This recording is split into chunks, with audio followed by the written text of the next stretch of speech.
A U.S. raid killed the leader of ISIS, fire tore through Notre Dame, and a royal sex scandal hit Britain. CBS's Ian Lee looks back at the biggest international events of the year. American forces dealt a major blow to ISIS in Syria. The group's leader, Abu Bakr al-Baghdadi, killed himself when U.S. Special Forces raided his compound.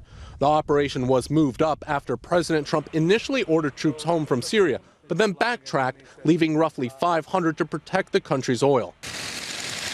The president made denuclearization of North Korea a top priority, but not even multiple summits, including crossing into North Korea, could charm the supreme leader into ending his nuclear weapons program.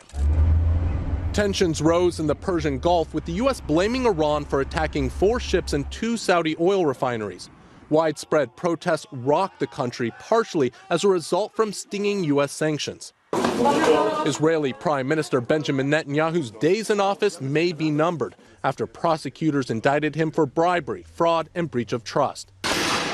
Hong Kong also saw political turmoil after an extradition bill sparked months of violent unrest and calls for democratic reforms.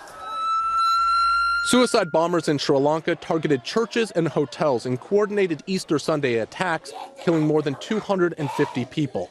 A convicted terrorist on early prison release went on a stabbing spree near London Bridge, killing 2 people. Bystanders tackled him to the ground before British police shot and killed him. A white supremacist opened fire at 2 mosques in Christchurch, New Zealand, killing 51 people in the nation's deadliest attack that led to an overhaul of the country's gun laws.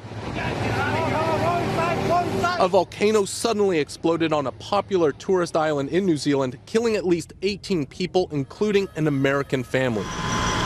A fire tore through Notre Dame in Paris, destroying part of the famous cathedral. Donors pledged more than $1 billion to restore the landmark. Floodwaters swamped the historic Italian city of Venice, beaching gondolas and trashing hotels.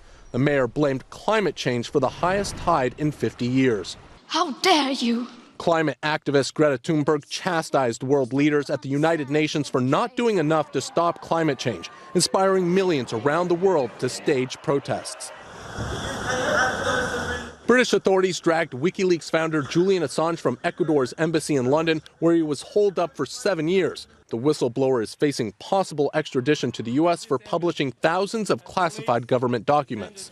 To get Brexit done. A landslide election victory for British Prime Minister Boris Johnson broke years of Brexit deadlock in Parliament. But at the time, I felt it was the honourable and right thing to do.